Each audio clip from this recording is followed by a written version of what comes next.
ಬಹಳ ಸೂಕ್ಷ್ಮ ಇರ್ತಾರ, ಭಾವನಾತ್ಮಕ ಇರ್ತಾರ, ಮತ್ತ ಸ್ಪಂದನಾತ್ಮಕ ಇರ್ತಾರ. ಯಾರಿಗೊಬ್ಬ ನನ್ನಿಂದ ನೋವು ಆಗ್ತದಪ್ಪ ಅಂದ್ರೆ ಲಘು ತಿಳಿತದ, ಯಾರಿಗೋ ಮತ್ತೊಬ್ಬರಿಂದ ತ್ರಾಸ ಆಗ್ಲಿಕ್ಕತ್ತ ಅಂತ ತಿಳಿತದ. ನೋವುಗಳನ್ನ ದುಃಖಗಳನ್ನ ಅರ್ಥ ಮಾಡ್ಕೊಳ್ಳುವಂತವ್ರು ಇದು ಮೀನರಾಶಿ ಹೆಚ್ಚಾಗ್ತದ. ಮತ್ತೆ ಆಧ್ಯಾತ್ಮಿಕ ಚಿಂತನೆ ಬಹಳ ಇರ್ತದ, ಪಾಪ ಮತ್ತೆ ಪುಣ್ಯದ ಅರಿವು ಜಾಸ್ತಿ ಇರ್ತದ. ಒಂದು ಶಬ್ದ ಹೇಳಿದ್ರಿ, ಆ ಶಬ್ದ ಅಂತ ನಡ್ಕೋಬೇಕು. ನಾವು ನಡ್ಕೊಳ್ಳಿಲ್ಲ ಅಂದ್ರೆ ಸಂಶಯ ಪಡ್ತಾರೋ, ಅವ್ರ ಮತ್ ಮುಂದುವರಿಯೋದಿಲ್ಲ, ನಮ್ ಸಂತಿ ಆ ವ್ಯವಹಾರ ಮಾಡೋದಿಲ್ಲ. ಅವತ್ ಹಂಗಂದಿ ಇವತ್ ಹಿಂಗಂದಿ ನಡೀದಿಲ್ಪ ನಮ್ಗ. ಕೆಲವೊಬ್ರು ಹೋಲಿ ಬಿಡಪ್ಪ ನಡೀತದ, ಕೆಲಸ ಆದ್ರೆ ಸಾಕಂತಾರ. ಇವ್ರು ಹಂಗಲ್ಲ. ಡಿಗ್ನಿಟಿ ನೋಡಿದ ತಕ್ಷಣ ಒಂದು ಪ್ರೀತಿ ಬರ್ಬೇಕು, ಗೌರವ ಬರ್ಬೇಕು. ಆ ರೀತಿ ಇರುವಂತಹ ಸ್ವಭಾವದವರಾಗಿರ್ತಾರ.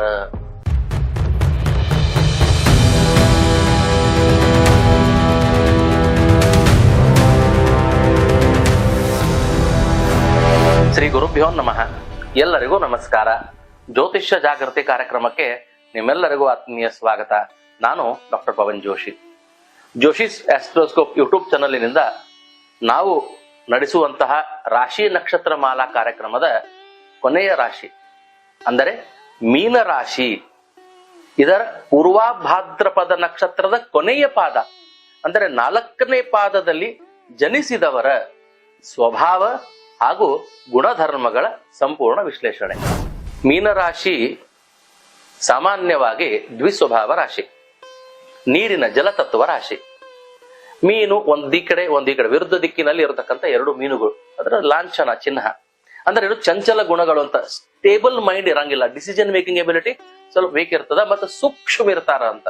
ಅಂದ್ರೆ ಜಗಳ, ತಂಟೆ, ಮನಸ್ತಾಪ, ವಾದ, ಕಿರಿಕಿರಿ ಇಂತಲ್ಲೆಲ್ಲರೂ ಹೋದ್ರೆ ಅವಮಾನ ಅಪಮಾನ ಆಗ್ತದಂದ್ರ ಅಂತಲ್ಲಿ ಹೋಗಂಗಿಲ್ಲ, ಅಂತ ಸ್ನೇಹ ಮಾಡಂಗಿಲ್ಲ, ಅಂತ ಒಂದು ಇದನ್ನ ನಡೆಯಂಗಿಲ್ಲ. ಯಾರೊಬ್ರು ಬಹಳ ಡಾಮಿನೇಟಿಂಗ್ ಇದ್ದಾರಪ್ಪ, ಅವ್ರು ಎಷ್ಟೋ ಹೆಚ್ಚಿಗೆ ದುಡ್ಡು ಕೊಟ್ಟರು ನಮ್ಮನ್ನು ವರ್ಷದಾಗ ತಗೋತಾರ ಅಂದ್ರೆ ಹೋಗಂಗಿಲ್ಲ. ಬಹಳ ಸೂಕ್ಷ್ಮ ಇರ್ತಾರ, ಭಾವನಾತ್ಮಕ ಇರ್ತಾರ, ಮತ್ತ ಸ್ಪಂದನಾತ್ಮಕ ಇರ್ತಾರ. ಯಾರಿಗೊಬ್ಬ ನನ್ನಿಂದ ನೋವು ಆಗ್ತದಪ್ಪ ಅಂದ್ರೆ ಲಘು ತಿಳಿತದ, ಯಾರಿಗೋ ಮತ್ತೊಬ್ಬರಿಂದ ತ್ರಾಸ ಆಗ್ಲಿಕ್ಕತ್ತ ಅಂತ ತಿಳಿತದ. ನೋವುಗಳನ್ನ ದುಃಖಗಳನ್ನ ಅರ್ಥ ಮಾಡ್ಕೊಳ್ಳುವಂತವ್ರು ಇದು ಮೀನರಾಶಿ ಹೆಚ್ಚಾಗಿರ್ತಾರ. ಬೇರೆ ಎಲ್ಲಾ ರಾಶಿಗಳಲ್ಲಿ ಇರೋದಿಲ್ಲ ಅಂತಲ್ಲ, ಇವ್ರಿಗೆ first special character. They feel somebody's pain, sorrow. ಮತ್ತೊಬ್ಬರ ನೋವು ದುಃಖಗಳನ್ನ ಅರ್ಥ ಮಾಡಿಕೊಳ್ಳುವ ಗುಣ ಹೆಚ್ಚಾಗಿ ಮೀನರಾಶಿಯೊಳಗಿರ್ತದೆ. ಮತ್ತು ಕಲ್ಪನಾತ್ಮಕ ಇರ್ತಾರ, ಕನಸುಗಳು ಹೆಚ್ಚು ಕಾಣತಿರ್ತಾರ. ಆಸೆಗಳನ್ನ ಬಿಟ್ಟು ಭಾವನಾತ್ಮಕವಾಗಿ ಏನೇನೋ ಆಸೆ ಆಕಾಂಕ್ಷೆಗಳನ್ನ ಕಲ್ಪನೆಗಳನ್ನ ಕನಸು ಬಿಡ್ತಿರ್ತಾರ. ಅಲ್ಲಿ ಏನಾದ್ರು ರಿಸ್ಕ್ ಅದ, ಟೆನ್ಷನ್ ಅದ ಅಂದ್ರೆ ಮತ್ತೆ ಅದ್ರ ಬಗ್ಗೆ ನಿರಾಶೆ ಆಗ್ಬಿಡ್ತಾರ, ಬೇಗ ಮನಸ್ಸಿಗೆ ನೋವು ಮಾಡ್ಕೊಳ್ತಿರ್ತಾರ. ಬಹಳ ಒಳ್ಳೆಯ ಗುಣದವರಾಗಿರ್ತಾರ, ನಂಬಿಕೆಗೆ ಅರ್ಹರಾಗಿರ್ತಾರ, ಬಹಳ ವಿಶ್ವಾಸಕರಾಗಿರ್ತಾರ, ಮತ್ತೆ ಬೇಗ ಎಲ್ಲರನ್ನು ನಂಬುವಂತ ಗುಣ ಆಗಿರ್ತದ. ಮೀನರಾಶಿ ಬಹಳ ಸರಳವಾದಂತಹ ರಾಶಿ. ನಾಟಿಕ ಇವೆಲ್ಲ ಈ ಇತ್ಯಾದಿಗಳೇನಂತ ಕರಿತೀವಿ ಆರ್ಟಿಸ್ಟಿಕ್ ನೇಚರ್ ಅಥವಾ ಈ ಐಸಿಂಗ್ ನೇಚರ್ ಅಂತೇವಲ್ಲ, ಅದೆಲ್ಲ ಇರೋದಿಲ್ಲ. ಬಹಳ ಸರಳವಾಗಿರ್ತಾರೆ. ಹಿಂಗಾಗಿ ಇವರು ಹೆಚ್ಚು ಮೋಸಕ್ಕೆ ಒಳಗಾಗುವ ಸಾಧ್ಯತೆ ಇರುತ್ತೆ. ಇವರ ಮುಗ್ಧತನ, ಇವರ ಒಳ್ಳೆಯತನ, ಇವರ ಉಪಕಾರ ಮಾಡುವ ಗುಣ, ಇವೆಲ್ಲವನ್ನು ಜನ ದುರುಪಯೋಗಗೊಳ್ಳೋ ಸಾಧ್ಯತೆ ಜಾಸ್ತಿ ಇರ್ತವೆ. ಹಿಂಗಾಗಿ 12 ರಾಶಿಗಳಲ್ಲಿ ಯಾರಾದ್ರೂ ಹೆಚ್ಚು ಮೋಸ ಹೋಗುವಂತವ್ರು ಯಾರಾದ್ರೂ ಇದ್ರೆ ಅದು ಮೀನರಾಶಿಯವರೇ. ಹೆಚ್ಚು ಮೋಸ ಹೋಗುವಂತ ಸಾಧ್ಯತೆ ಇರ್ತದೆ. ಮತ್ತೆ ಆಧ್ಯಾತ್ಮಿಕ ಚಿಂತನೆ ಬಹಳ ಇರ್ತದ, ಪಾಪ ಮತ್ತೆ ಪುಣ್ಯದ ಅರಿವು ಜಾಸ್ತಿ ಇರ್ತದ, ಆಲಸ್ಯತನ ಇರ್ತದ, ಬೇಸರ ಮಾಡ್ಕೊಳ್ಳೋದು, ಆಲಸ್ಯ ಮಾಡ್ಕೊಳ್ಳೋದು, ಆಮೇಲೆ ಬಹಳ ಕೆಲಸ ಹಾಕೊಳ್ಳೋದು, ಅವೆಲ್ಲ ಇಷ್ಟ ಆಗೋದಿಲ್ಲ. ಆಮೇಲೆ ಇನ್ನೊಂದೇನಂದ್ರೆ ಮೀನರಾಶಿಯ ಸ್ವಭಾವ, ಈ ಒಂದು ದೀರ್ಘಕಾಲದ ಕೆಲಸ ಅದಪ್ಪ, ಇದು ಸ್ಲೋ ಆಗಿ ಒಂದೇನೋ ಹೆಣೆಯೋದದ ಅಂತ ತಿಳ್ಕೊಡ್ರಿ. ಒಂದೇನೋ ಆರ್ಟ್ ಅದ, ಪೇಂಟ್ ಅದ, ಹೆಣೆಯೋದದ, ಅದು ಬಹಳ ಟೈಮ್ ತಗೋತದ, ಬಹಳ ಕಾನ್ಸಂಟ್ರೇಷನ್ ಬೇಕಾಗ್ತದ. ಅದು ಮೀನರಾಶಿಯವ್ರಿಗೆ ಮಾತ್ರ ಸಾಧ್ಯ. ಪೇಷನ್ಸ್ ಲಘು ಕಳ್ಕೊಳಂಗಿಲ್ಲ ಇವರು. ಅಯ್ಯೋಲ್ಪ 10 ದಿನ ಆಯ್ತು, ಇನ್ನು ಇಷ್ಟ ಆಗಿದೆ, ಒಂದು ತಿಂಗಳು ಆಯ್ತು, ಸ್ವಲ್ಪ ಇಷ್ಟೇ ಕೆಲಸ ಆಗ್ಯದ ಅಂತ ಅನ್ನಂಗಿಲ್ಲ.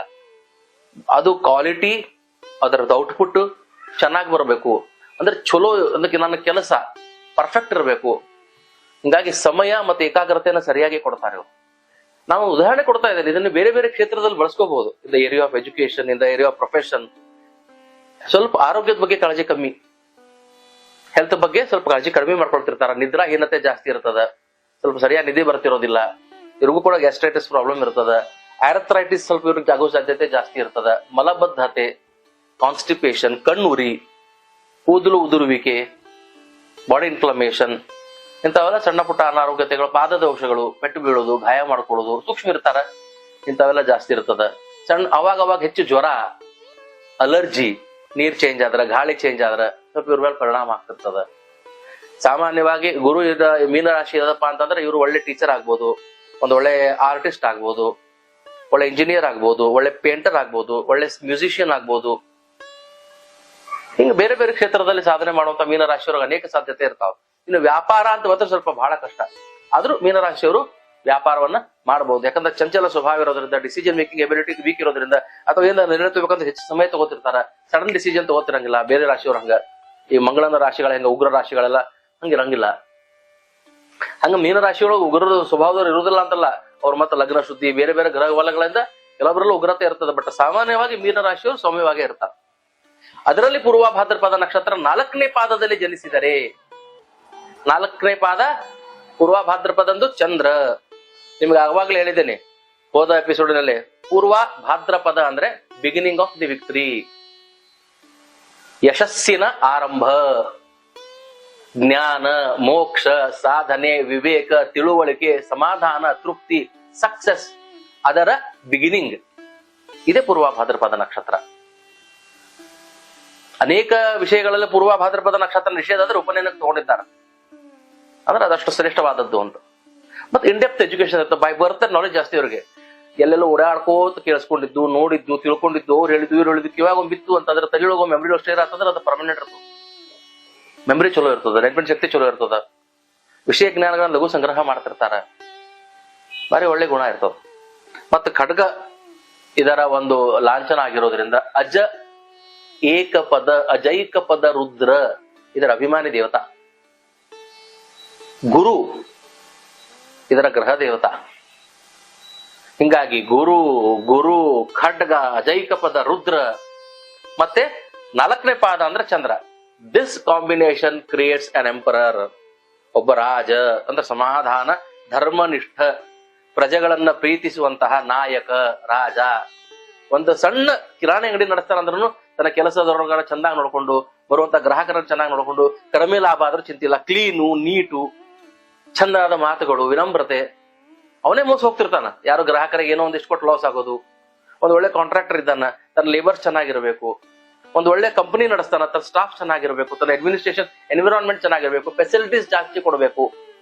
ಈ ರೀತಿ ಇರುವಂತಹ ಸ್ವಭಾವ ಮೀನರಾಶಿ ಪೂರ್ವ ಭಾದ್ರಪದ ನಕ್ಷತ್ರ 4ನೇ ಚರಣದವರೆಗೆ ಬರ್ತದ. ಮತ್ತೊಬ್ಬರ ಸಂಕಟ, ನೋವು, ದುಃಖನ ಅರ್ಥ ಮಾಡಿಕೊಳ್ಳುವಂತ ಗುಣ ಇರ್ತದ. ಬಹಳ ಅಂದ್ರ ಮೀನರಾಶಿಯವರಿಗೆ ಬಹಳಷ್ಟು ಕೆಲಸ ಬೇಡ, ಬಹಳಷ್ಟು ಮೈಮೇಲೆ ಹಾಕೊಳ್ಳೋದು ಬೇಡ, ಬಹಳಷ್ಟು ಒರಟತನ ಬೇಡ. ಆದ್ರೆ ಪೂರ್ವ ಭಾದ್ರಪದ ನಕ್ಷತ್ರ ಹಂಗಲ್ಲ, ಕೆಲಸ ಬಹಳ ಬೇಕು ಇವರಿಗೆ.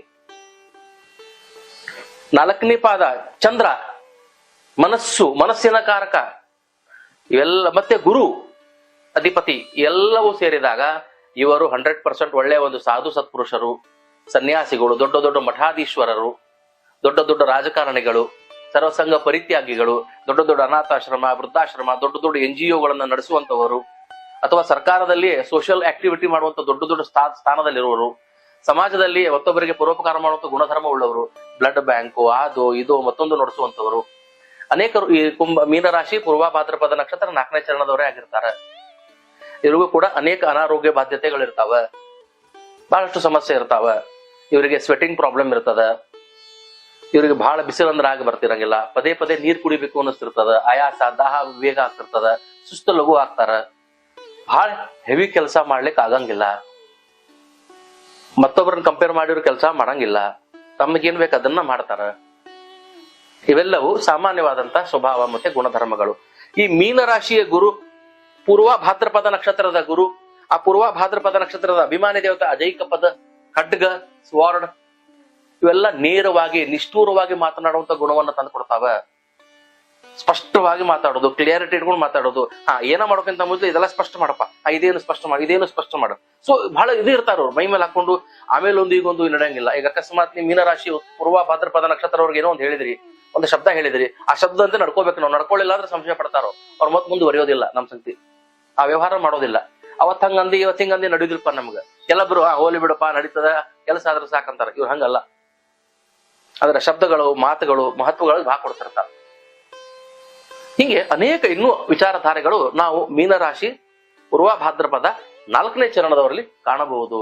ಇವರು ಕೂಡ ಒಳ್ಳೆ ಫಾರ್ಮಸಿ ಮಾಡಬಹುದು, ಒಳ್ಳೆ ಫಿಸಿಷಿಯನ್ ಆಗ್ಬೋದು. ಅಂದ್ರೆ BAMS, BHMS, ಆಯುರ್ವೇದ, ಯೋಗ, ಧ್ಯಾನ, ಪ್ರಾಣಾಯಾಮ, ನ್ಯಾಚುರೋಪತಿ, ಫಿಸಿಯೋಥೆರಪಿಸ್ಟ್ ಇಂಥ ಬೇಕಾದಾಗ್ಬೋದು.